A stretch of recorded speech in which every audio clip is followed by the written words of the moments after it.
Hello listeners, Jordan here. I just want to let you know that you can listen to Nighttime early and ad-free on Amazon Music. Include it with Prime.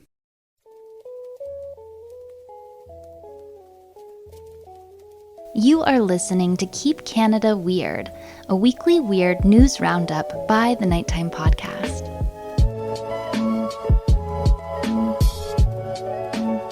Hello listeners, and welcome back to the weekly Keep Canada Weird discussion. If you're new here, Keep Canada Weird is a series in which my pal Aaron Airport and I present a curated collection of offbeat news stories that played out across Canada over the past week. In tonight's episode, which was recorded on January 9th of 2024, Aaron and I again are left baffled by the absurdity of this great nation. Tonight, we're going to consider the horrific consequences of Mickey Mouse dipping his family-friendly toes into the public domain. We'll hear a cautionary tale that showcases the unexpected way a vehicle's license plate could have you killed. And we'll second guess our prior decision to explore weird American news. And it's all the fault of a Massachusetts woman who may or may not have poisoned her husband to be with someone who may or may not be a soap opera star. Let's get into it.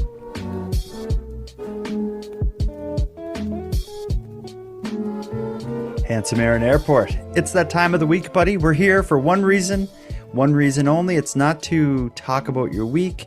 It's not to talk about the weather. It is to Keep Canada Weird. Thanks for showing you're trying to match my enthusiasm. And yeah, I was. I guess I wasn't really consciously trying to do that, but I guess I just did. I got you fired up, but everything I said was BS anyway. We are here to keep Canada weird, but I do want to hear about your week and what's new with you. So let me just ask, Aaron, how are things? What's up? What is up? Well, I returned to work. Oh. I was on my holiday break, which ended yesterday. Mm-hmm. Yesterday was my first day back, so waking up was absolute, unadulterated torture. Yeah, it's like the Monday to end all Mondays, right? And it's weird because I would wake up roughly the same time anyway throughout the holiday break. It's just when you have to get up, it's a whole different ball game, a whole different feeling. And so anyway, I woke up yesterday and I made it. I made it to work. I survived. Good. And then I did it again today. Yeah, I don't really have any tales of woe like that. I've had a pretty average week. Business as usual. Business as usual. That's a good thing to report. Yeah. Let's get into the business. We're here to keep Canada weird, and we got a rather intriguing collection of stories. But let's not start with the stories. We got a lot of listener voice memos. I think I've learned a little bit of a hack on how to get a lot of voicemails, and that is to make mistakes. Oh, absolutely. I thought you were going to say provide a quality show. But... No, if you make mistakes, you're more likely to get like corrections than you are to get like, I don't know. Great people work, just guys. Can't help themselves. They can't even focus on their family or their careers when we mispronounce something or get a fact wrong or whatever it is on this show. And then it sits with them all week, and then they can't continue on any further with their lives until they correct us in a voice memo. Yeah, this is actually a good correction, though. It's one that I wouldn't have known. Last week we talked about who was purported to be Canada's worst impaired driver, the man with Canada's record for impaired driving convictions. We talked about a guy last week who had 21 of those convictions. I think his name was Roy Hyde. We have a listener named Craig who provide us a bit of an update. Craig sent us a voice memo through the website. The audio is a little crappy, but rather than just tell you what he said, I want to include his voice on the show because he did dig up a fascinating story. Hey, Jordan. I saw you posted a story of perhaps the most prolific impaired driver. I think Terrence Noggle is Canada's worst. Okay, it kind of cuts off there. But what he says is, I saw that you posted about who is purported to be Canada's worst impaired driver, but I think Terrence Noggle is worse. I like the name Terrence Noggle didn't ring a bell, but once I started Googling, I'm like, oh, I forgot about this guy. I'll just read you a short thing here. He's a Nova Scotia man who had at least 22 impaired driving convictions. And I say at least because I couldn't keep track of it. I was going through all these articles about him. A lot of them were CBC, and they were citing a number saying at least 20, over 20. I found one court document that showed his 22nd conviction. So I know he had at least 22, which beats Roy Hyde's 21. In Terrence Noggle's case, there will not be any more convictions. He actually died in prison in 2020 while serving a 15-year prison sentence for impaired driving, as well as a slew of other charges that went along with it. But correction to last week's episode, Roy Hyde is not Canada's most prolific drunk driver or impaired driver. Terrence Noggle has him beat by at least one conviction. If anyone out there knows someone who has more than 22 impaired driving convictions, let us know. Well, first off, Roy Hyde's not finished yet. That's what I was thinking. So he is going to prison now, or is in prison. I can't remember. Yeah, he's going for the next, I think, 5-ish years. 5-ish years. I think I remember. Which in Canada means about 6 months. So yeah, so he'll be out, and he could be out after his slap on the wrist. He'll be out, and then he'll be behind the wheel again, impaired. Absolutely, I guarantee it.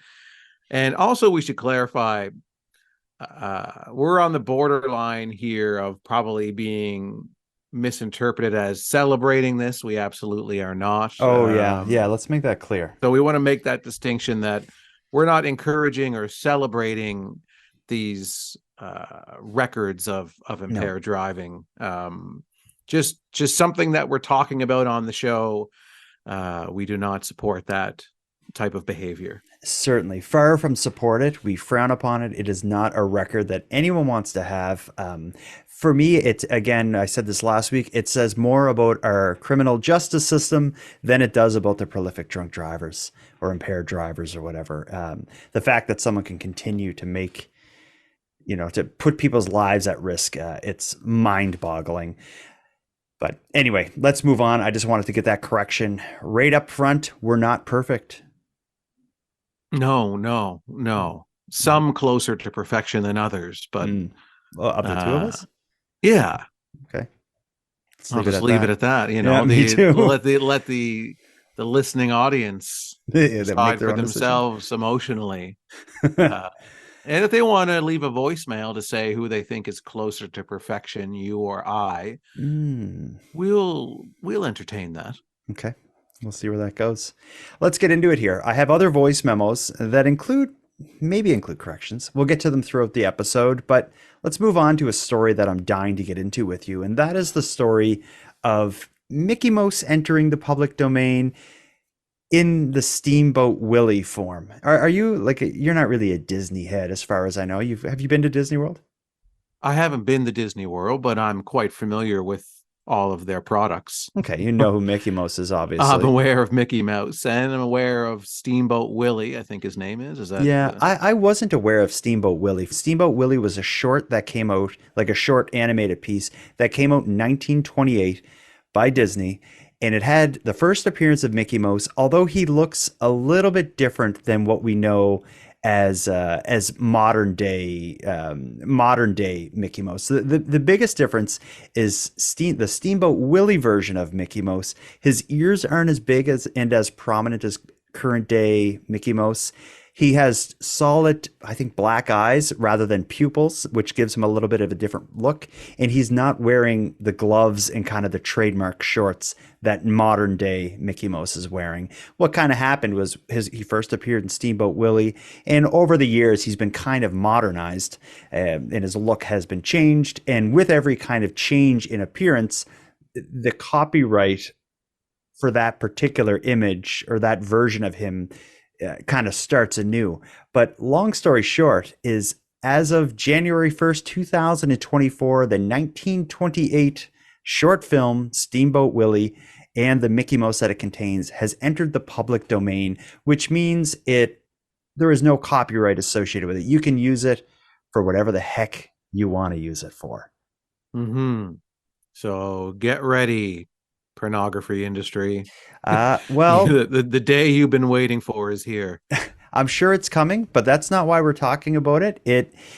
The Mickey Mouse, as a result of this copyright lapse, has allowed Mickey Mouse to appear in content that Disney would never put him in, and that is going to lead to our first story. We'll just call this Mickey's Mousetrap, I guess. Finally tonight, you might know him as a beloved children's character, but a Canadian horror director has other ideas.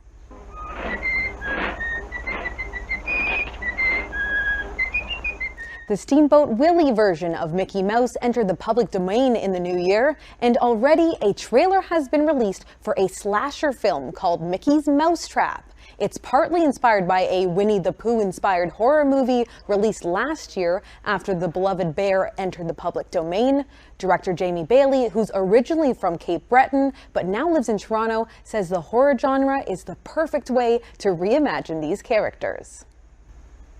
This is obviously not a movie that Disney would make, and you would think that, you would never see this happen, right? So I think just the novelty of it is just, it piques everyone's interest right off the bat. Like, I think the Winnie the Pooh really struck a nerve. So just seeing your beloved childhood character going around murdering people, it's just kind of fun. There's no release date yet, as Bailey is still in talks with distributors, but he hopes to have Mickey Mouse Trap released by March. Mickey Mouse is going to be starring in a slasher film. I think that's, I'm not surprised at all. As it's said in that news clip, the exact thing happened with Winnie the Pooh. When Winnie the Pooh hit public domain last year, I think it was called Pooh, Blood and Honey was the horror movie that came out with a Winnie the Pooh character. Yeah, I remember when that happened. And and the first people across the finish line with these, the first people to get their product out, quickly enough, like the Winnie the Pooh slasher film, mm-hmm. and now the Steamboat Willie / Mickey Mouse slasher film. If you're the first across the finish line with it, then you're going to get all the attention over it. Like, after a while, and people release more things after that, it's not as interesting. It's not as newsworthy. So the people who do it first get all of the attention over it. Yeah. The character just became public domain just a little over a week ago. If they're releasing or like announcing and have this movie completed now, they must have been filming it for at least a year in anticipation for the copyright to lapse. Plus the writing of it, and I mean, there's a lot of there's years in the making of a film like that. I have a feeling they probably saw the success of the Winnie the Pooh horror movie, and were like, we got to do that with Mickey Mouse. It's hitting public domain, next year. Let's hustle and get this done. But they have the movie done. They're already promoting it. Now they're just trying to find somewhere to release it. And certainly this surge of attention they're getting by being first ones out of the gate is, I'd be shocked if it's not going to lead to like a Netflix or one of these types of people throwing money at, getting this movie out there, because people will want to see it just because of the novelty, as Jamie Bailey, the director, says in that news clip. Yeah, it's certainly a novelty. It doesn't interest me artistically at all. I don't really see the merit in it, but it does me. It does for me. I think just the juxtaposition of like Mickey Mouse, this beloved character that is associated, for most people at least, with this family-friendly franchise and corporation, like to see it portrayed in a horror movie and throw that whole thing on its head, I think that's cool. I will watch this movie when I get a chance. And I'm especially interested to find out the director is from Cape Breton, is from Glace Bay, where you're from, basically. Yeah. I didn't know that. I remember reading that he was Canadian, but I didn't know he was from Glace Bay, just down the street from me. But I'm surprised you don't know this guy.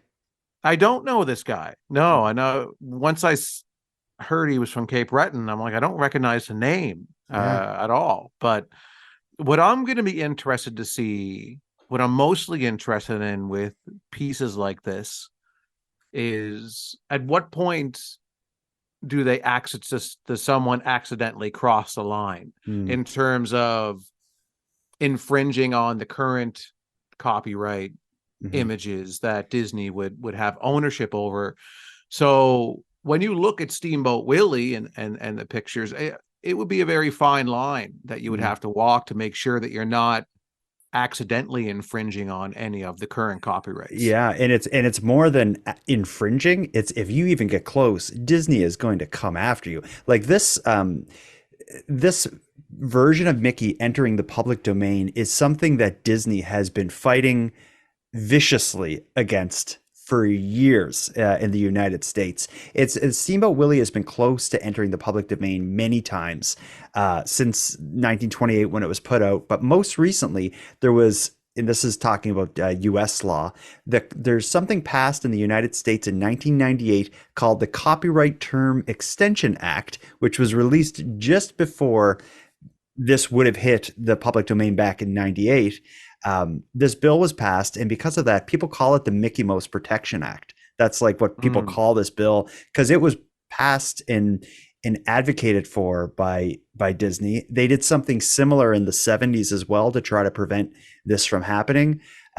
So they, like Disney, have an army of lobbyists, and I'm sure if you even get close to infringing on their Mickey Mouse trademark with horror or a porno or something like that, oh my God, they're coming after you, no question. Absolutely. And they will crush, like Disney would crush a film agency like whoever is putting this together if they wanted to. Yeah, so the people that are producing this content that now has Steamboat Willie or whatever, Winnie the Pooh or whatever character that is now public domain, they have to really have their legal aspects together and have all those ducks in a row and have lawyers involved to make sure that the content that they're producing is on the up and up in terms of. Yeah, I saw an interview about this Mickey Mouse horror movie coming out. It was an interview with the director of the Winnie the Pooh Blood and Honey movie, and he said, my advice for the filmmakers is don't do it. It's not worth it. Any money you make, you're going to lose defending yourself. Because Winnie the Pooh, that film, that horror movie they made, I think that got them in quite a bit of trouble.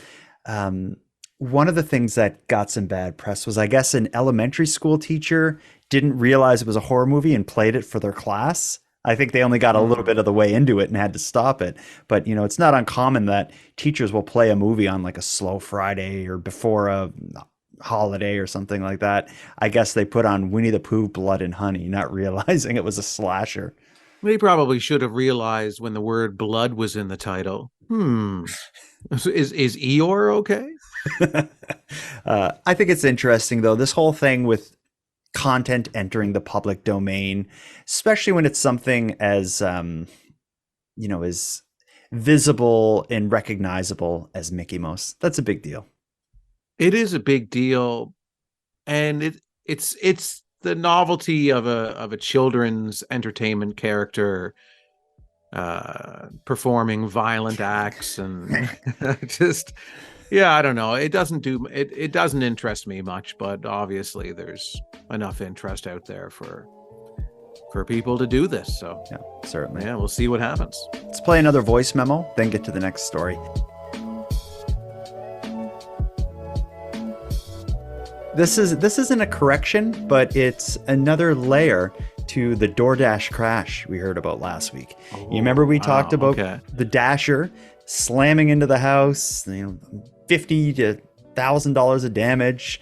DoorDash is not taking 60 kilometers an hour down the driveway. Yeah. I think the story we heard last week took place in Ontario, if my memory serves me, but it happened again.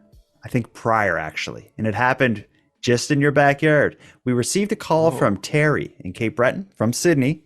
She had a similar experience. Listen to this. I was just listening to the story about the DoorDash crash, and I had to touch base with you to let you know that the same thing happened to me here in Sydney.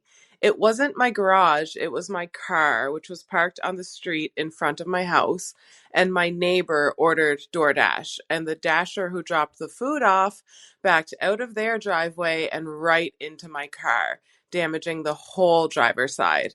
And to make matters worse, they left the scene. So my neighbor and I contacted DoorDash, but they weren't very much help. They told me to settle it with the Dasher, who was long gone at this point. I ended up filing a police report and putting it through my insurance. and my car was gone for what felt like forever getting repairs. My DoorDash crash wasn't as expensive as the garage, but it was still a huge headache to deal with. Maybe it happens more often than we think. Anyway, I hope that DoorDasher has the day he deserves, and keep it weird, you two. See ya. I'm sorry to hear that happened, but your delivery of the story made me chuckle. Yeah, at least in the situation that we think it's in Ontario from last week, they got their garage damaged, but the food was still delivered. That must have. I never thought about that in last week's episode. Last week's story. That must have been a really awkward moment when he slams into the house and gets out, and in the middle of dealing with like, what did you do to our house? He's like, well, here's the food you ordered, and yeah, it's cold.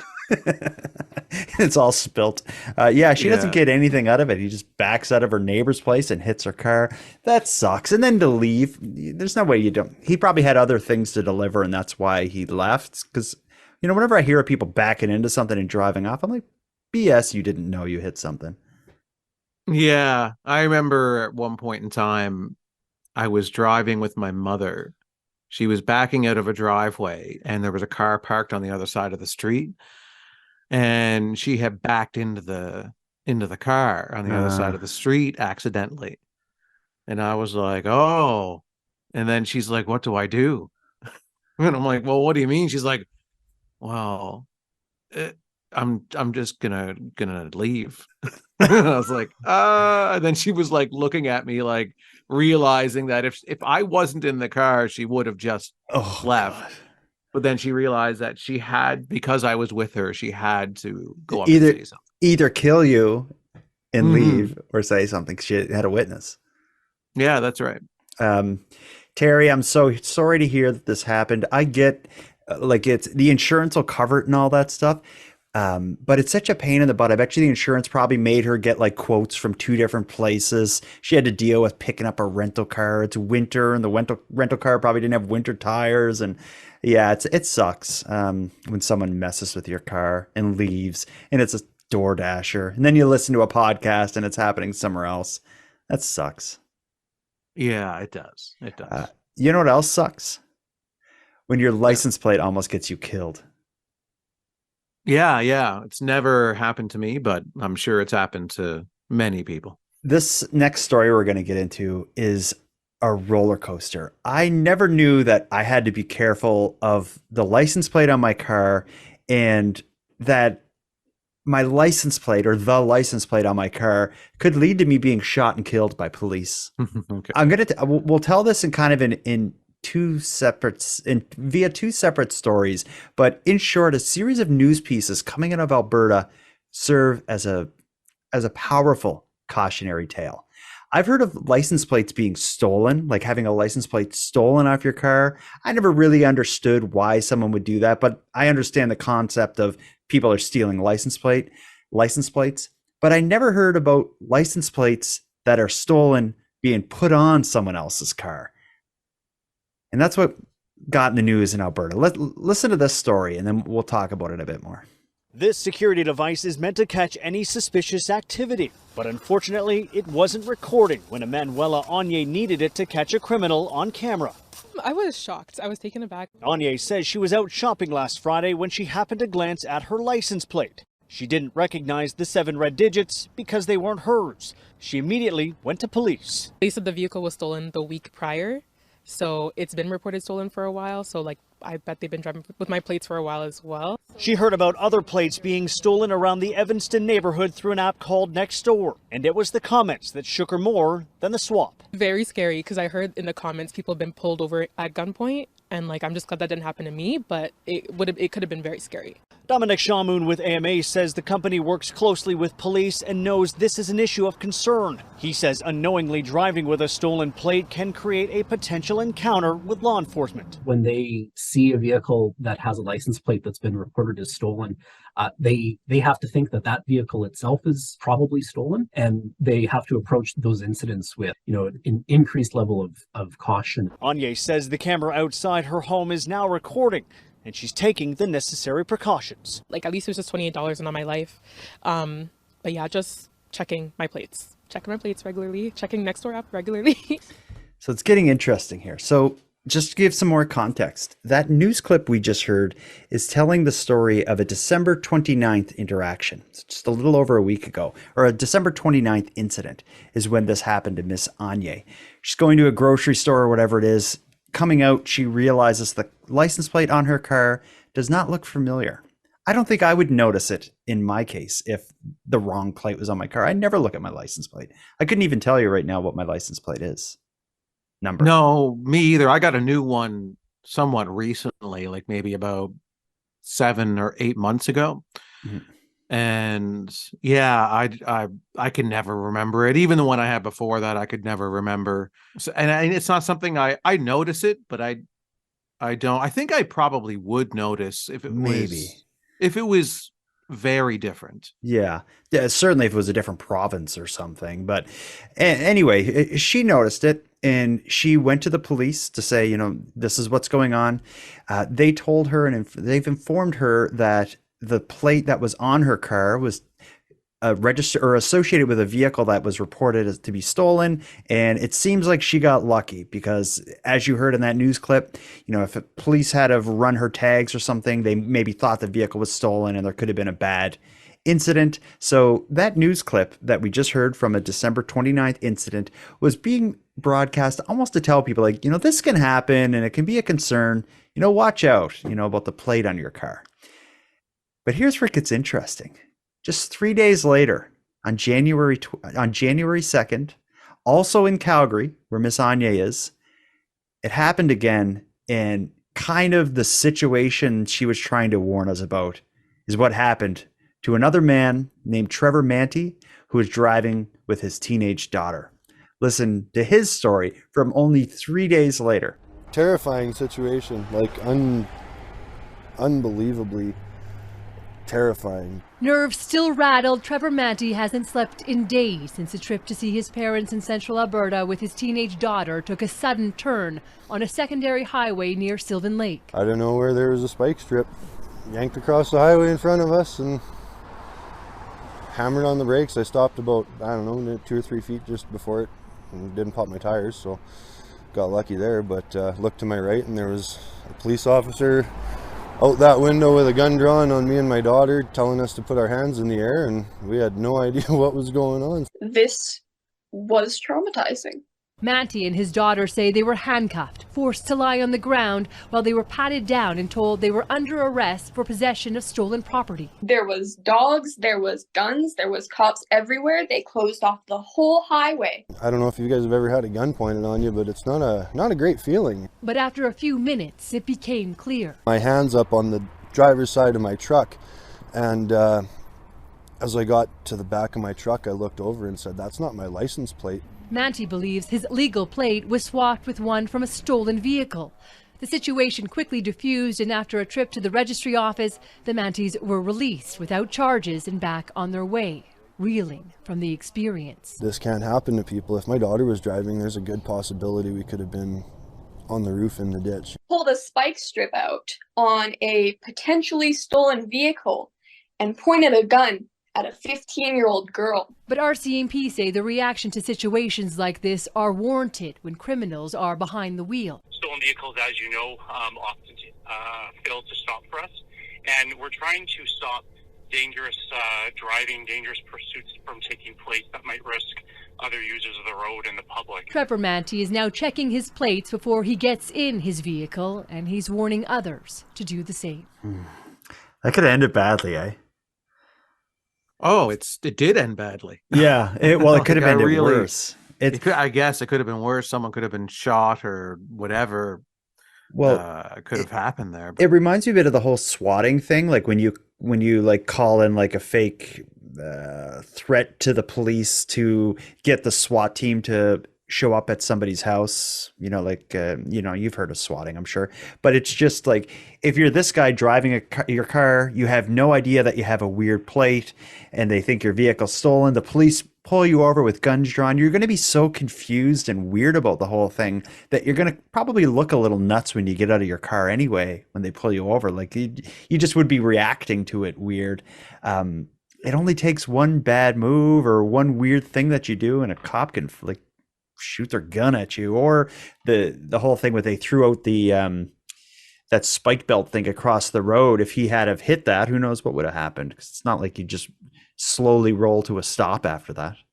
I'm wondering if they're considering suing the RCMP. Was it the RCMP? Yeah, it was the RCMP. Yeah. But that's the other point of this, though. Like, if they did sue, like the RCMP, they also need to be careful. If they're pulling over what they think is a stolen vehicle, to have your gun drawn maybe isn't a bad idea. I don't know if the spike belt is necessary, though. Maybe try to pull them over first, and if they don't stop, then throw out the spike belt. But for that to be your first line of offense, I guess, of pulling over a suspected stolen vehicle. It seemed like it was right out the gate with spike belts and guns and excessive force. It seemed.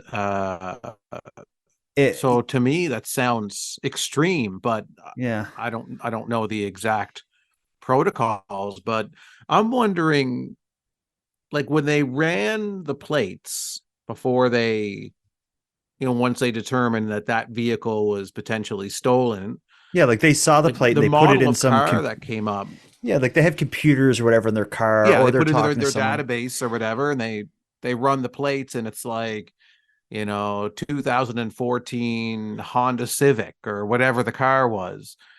Did it match closely? Like, oh, looks like this truck is a stolen car. Yeah. So when they're stealing the plates and they're putting, the stolen plates and they're taking the other ones off, are they only putting them on vehicles that match the model and similar year and color to ones that they stole the plates off of? Like, I doubt it's getting that detailed. So when the cops run the plates, I doubt it's an exact match of the vehicle. Maybe. Like, let's say you have a stolen. Okay, and there's a few elements to this and layers to this I want to get into. If you have a stolen Honda Civic and you want to avoid detection or whatever, swapping the plates will make it so when the police run your tags, it's not going to show up as a stolen car. But if it shows up as the wrong model, that may get the cops to pull you over. So it wouldn't make sense to steal a plate from a matching vehicle. That way the chance of getting pulled over is way less. So it would kind of make sense if you were going to swap the plates, do it with the same model. But what I'm thinking is, why swap the plates? Why not just take that other plate and put it on your car? Why take the time? Like, if you're committing a crime, you don't want to get caught in the act. You want to do it as quick as possible and get out. So if you're going to steal a license plate off of someone's car in their driveway, it's a lot quicker to just unscrew the old license plate, take it, and get out of there than it is to take off the old license plate and then reinstall your stolen license plate. Why go through that trouble? I guess to not arise any suspicion that something has occurred. So because with these people, if they realize there was no plate on their car, that would stand out. Yeah, and they would call the police, and then there'd be an investigation of some sort.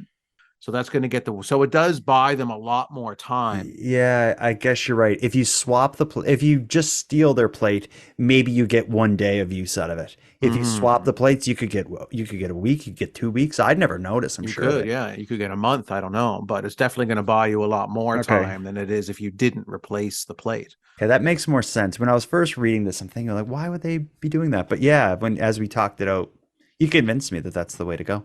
If I'm ever, let's start doing that then, you and I.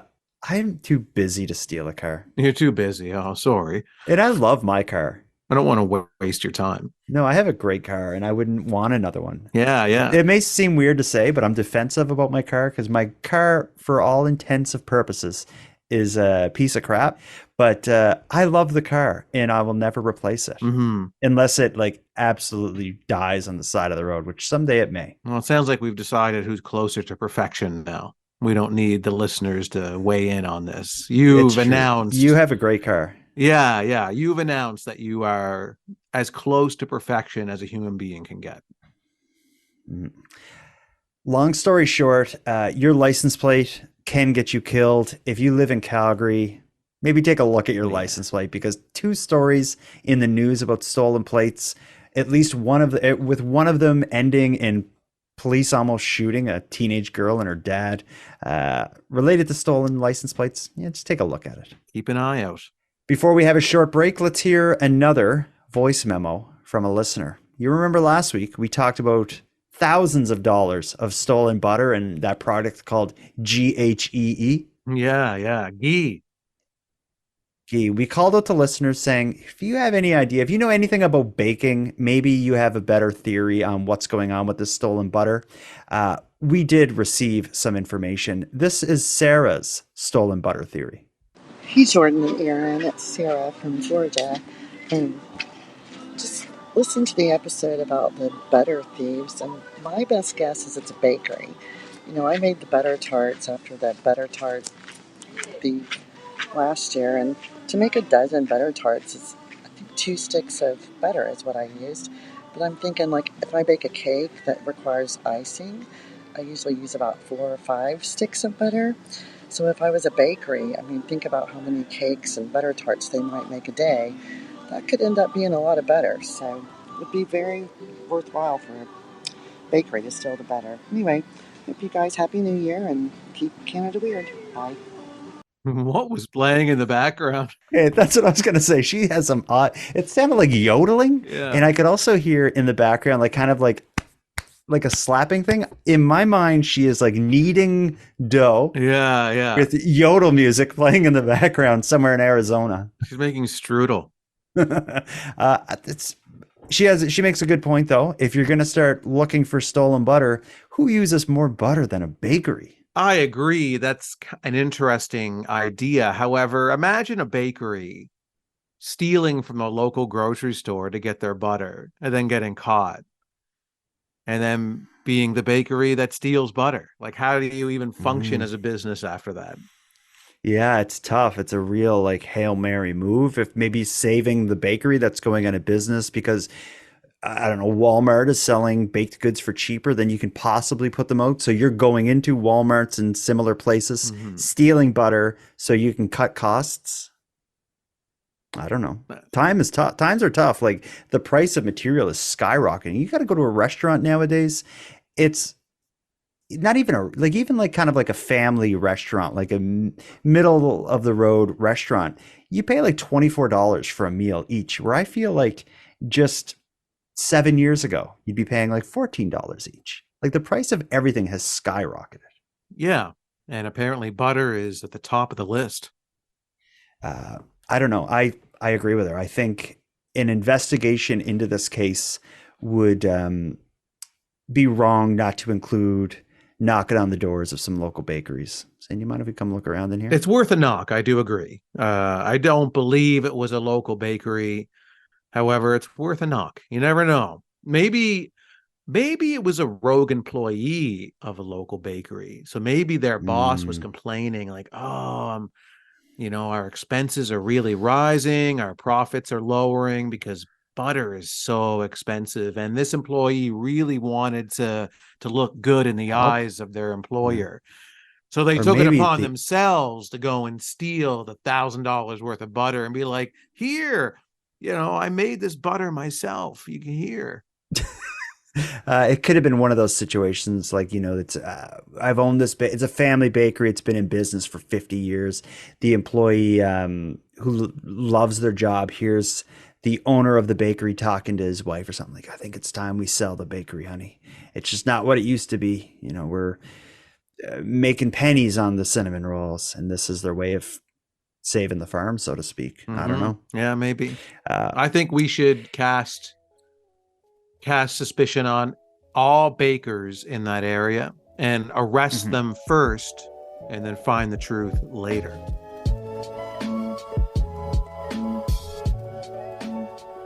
Sorry to pull you out of the episode, but I want to take a moment and get you hip on how you can fully embrace your role as a member of the Keep Canada Weird Army. Did you know we have a Facebook group where weird news stories are shared and discussed? If that sounds like something you'd like to take part in, you can find a link to the group in this episode's description, or just search Keep Canada Weird on Facebook. And also, did you know that there's more to our weird work than this weekly episode? Erin and I also release a series called Keep Canada Weird Remembers. This series is a bit different as it involves us traveling back through time to explore odd Canadian happenings, and we take you with us via bite-sized episodes that range from 8 to 15 minutes. These short time-traveling episodes are released on the Nighttime Podcast's premium feed, as well as on the standalone Keep Canada Weird podcast feed. In the upcoming Keep Canada Weird Remembers episode, we're going to travel back to the late 90s when a Halifax high school had the ridiculous idea to hold cow patty bingo. Basically, it's a game in which a cow is released on the school's sports field and students make bets on where the cow will, first do its business. As you can imagine, the whole thing goes horribly wrong. Okay, we just tranquilized the cow now. Can I go? He's been tranquilized. He's just going to drop.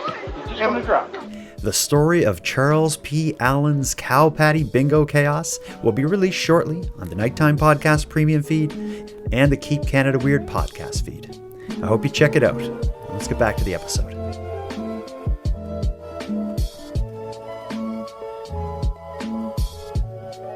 Suspicion is something you said. Arrest is a word you just said. All of these things are swirled up in this next story. So let me take you back, not to last week's episode, but I think maybe it was last week. You remember we talked about, and you remember we've been buying airfare, buying plane tickets and all this stuff, where we're planning on making a trip to the United States to begin an investigation into America being weird. You know, we've been planning this, and it all is associated with an anonymous donation from a listener. Yeah, Clearly, that's right. You know what I'm talking about. Yeah.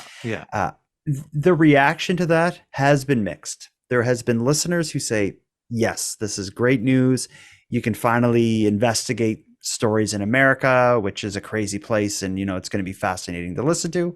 I've also heard of people saying, like, are you sure this is a good idea? Americans have a history of taking over and destroying things. Like, do you want to open your door of your sacred podcast to American stories? I've heard from one listener who says, like, this anonymous donor who is paying for you guys to go down to the United States to investigate this story. He's like, what do they have to gain from it? Who are they? Do they have ill intention?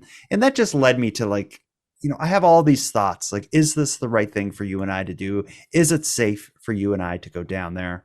So I did what a podcaster would do. I opened Google and I typed in America news. And the first thing that came up was a recent news story about a woman in Townsend, Massachusetts, that was just charged with attempted murder in a bizarre case relating to the poisoning of her 73-year-old husband. In this story in Townsend, Massachusetts, this is not far from Canada. This is just beyond the New Brunswick border. In hearing this story, I'm kind of questioning, is this the right kind of weird for you and I? Mm-hmm. So let's test the waters. We're not going down there to investigate it, but let's listen to the story, see what we think about this, all right? Okay. I didn't poison him.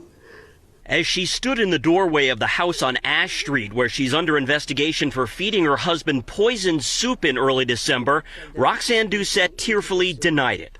I've never, ever tried to poison him in any way whatsoever.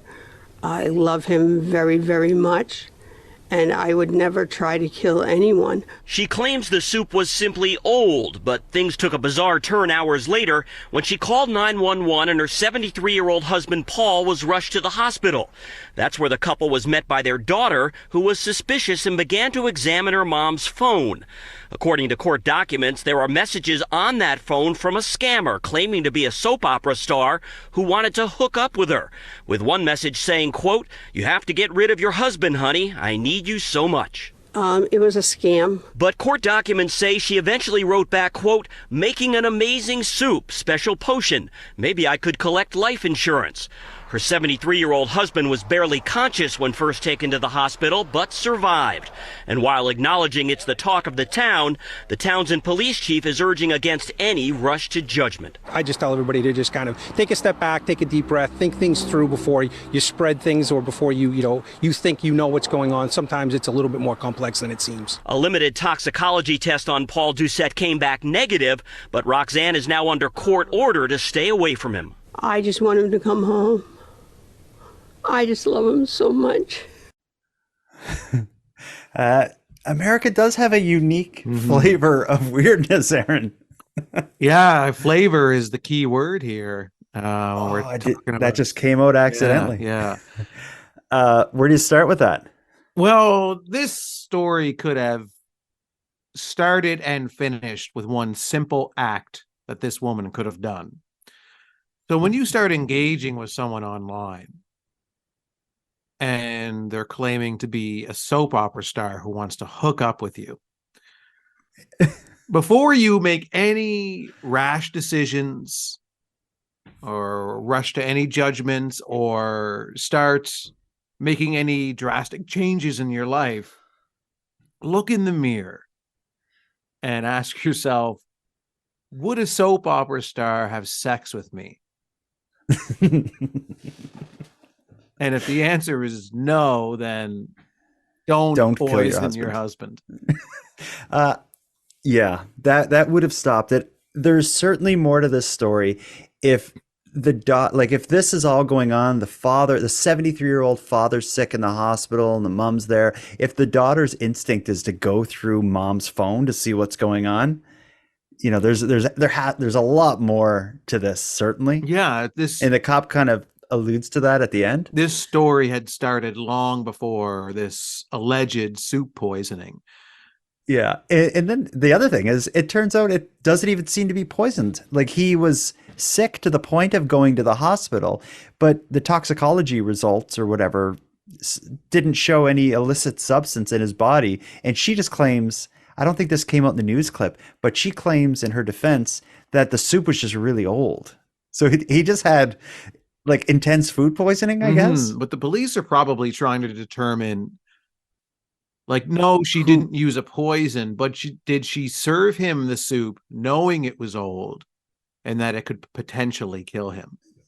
And then that would be a clean way for her to get away with it, to get away with murder in the sense of, yes, I served him the soup. I didn't know that it was old or that it would hurt him. And then it did. So that maybe they're trying to establish that intent. Yeah, well, that could be interesting. If you poison someone with food, with just your typical food poisoning because the food was a little old and they're 73, like, that could kill them. And it wouldn't show up on a toxicology report as, they had whatever this drug is inside them or something. So it could be kind of like a well thought out, well planned murder. But I think the type of person who is willing to stand on her front doorstep and address the attempted murder charges against her with the local news is probably not the same person who can plan like this brilliant crime. Yeah. This is a weird story. It is a weird story. But I wish we could have had some footage of the daughter. I'd like to get a sense of who the daughter is as a character. Oh, that daughter has a story to tell. I guarantee it. Imagine finding that on your mom's phone. Like, Mom, this soap opera star, what did, like, and what was it? It was just like a Facebook message or something, maybe from like this fake fan account. And who is behind that that's trying to get this random person to kill her husband? And it's, again, this woman, this soap opera star, I assume, is an attractive person. Oh, yeah, I'm sure it is. And this old woman, like, what does she think is really going on here? Like, I know scams tend to target the elderly a lot, but My God. Yeah, but people can be convinced. Like some people are just gullible and easy to trick. I think there's here in Canada, we have like a group of like, I don't know, thousands of people who believe this random lady in an abandoned schoolhouse in Saskatchewan is actually the Queen of Canada, and they don't need to pay their bills and their houses are getting taken away and all this stuff. You can trick people, and it doesn't seem to take much. I have a feeling she was just tricked. She refers to it as a scam. We hear in the news report like this message was just a scam. I think a scam would imply that there's like kind of money being taken and like a fraud aspect to it. But I don't know if that's what's going on here. It just seems like someone is screwing with her. It could be a long-term game from the scammer where life insurance, situation, when the payout comes, you can send me some money, fly me to you or whatever. I'm sure there's a number of ways they could spin it. Maybe, but if you're scam, like let's say you're a call center somewhere on the other side of the world, and what you do is call Americans and convince them that you're a soap opera star that wants to live with them, and you need to talk them into killing their husband, collecting life insurance, and splitting it with you. That, how many of those are you going to get? You wouldn't make money. It'd be way easier to be like, this is your credit card company, give us your credit card number. That scam, like if that was the scam they were trying to do to collect part of a life insurance, that's just way too much work. Maybe there's divisions though in these scamming call centers where one division is short-term scams and another division is bigger ticket long-term scams. Yeah, okay. Because if that was your job, yeah, to be evil, but because you're not really doing a lot of work, really. No, it doesn't sound like this particular scam is a lot of work per se. You're just sending a few messages a day to some lonely older woman. Right? That's not really that much work. It sounds like this woman was pretty gullible. So I like calling it easy to be tricked. I know that's the same thing, but I think it's like there are people where I meet them and the way I would describe them is like, that's someone that would be easy to trick. Yeah. This lady appears to be easy to trick. I feel like, I don't know, just the appearance of her standing on her doorstep being like, I love him. I just want him to come home. If I was him, you 73-year-old husband, stay the hell away from that house. Don't ever go back there. Yeah, and I wish we had comment. Well, I mean, she's not allowed around him now. What is he thinking? What does he believe? Does he believe his wife is capable of this? Oh, this is not the first crazy thing this woman did. Yeah. I don't know. There's a lot we don't know on this. Like a lot of the stories that we talk about on this show, there's so much that we don't know. And with this one, I have so many questions and there's so many other characters to meet in this story. If we do an episode, once a month or so exploring American stories, is this the crap we're going to be dealing with? Oh, I think this is just the tip of the iceberg. Damn it. That's what we're getting into. So I think, maybe once a month to maybe have an episode where we just lightly peek into America, just, slowly moving the curtain across our face. Yeah. Yeah. And then we shut it and be like, F that. Oh, no. All right. This is an interesting story. People in Townsend, Massachusetts. If you live near her, I'd maybe consider moving. Or at the very least, don't eat her soup. Yeah, and if she's at the church bake sale, don't buy her brownies either. No, certainly not. Because they're all old. Well, let's start wrapping this up. We've been through a lot tonight. We've covered weird Canadian news. We covered a little bit of what makes American news so awful and weird. I think we've done our job. I think so. Anything else you want to say before we put a bow on this? No, I have nothing else at all to say or contribute. Okay. Handsome Aaron Airport, until next time. Jordan, until next time. The illusion of Mickey Mouse is about to be shattered, and I demand you watch that movie with me. And we do kind of a post-show discussion about the movie when it comes out. Mickey's Mousetrap. Okay. Yeah, I will do. And if you know the director, whether it's you, Aaron, or anyone listening, I'd love to talk to him. Get me in touch. Okay, Jordan, until next time. when we do watch movies together, let's get sleeping bags and popcorn and order pizza and then make some prank phone calls.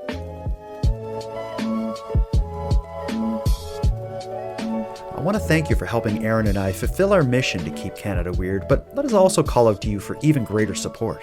If something weird happens in your neck of the woods, please let us know about it.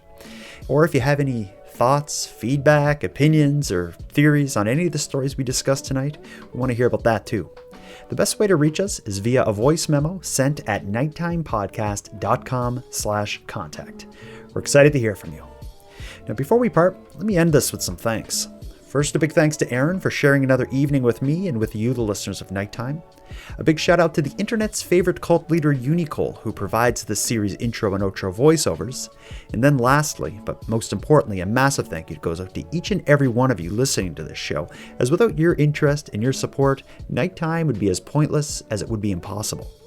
And on the topic of support, let me thank the newest subscribers to the premium feed. Samantha, Shauna, and Corey, thank you for going premium. For anyone else out there who'd like to support the show, you can help us in a variety of ways. First of all, a premium feed subscription costs just a couple dollars a month, and that funds the creation of the show, but it also gives you the episodes 2 days early, gives them to you ad-free, and gives you access to a full back catalog of episodes, including the Keep Canada Weird Remembers episodes. You can go premium right now at patreon.com/nighttimepodcast. And even if you don't want to go premium, you can still help the show grow by simply sharing this episode on social media and letting all your like-minded friends know what we're doing here. Your support is appreciated. Now, until next time, take care of each other, hug your loved ones tight, and let me know if you see anything weird. Keep Canada Weird is written, hosted, and produced by the Nighttime Podcast. And now to our viewers and listeners everywhere. Good night.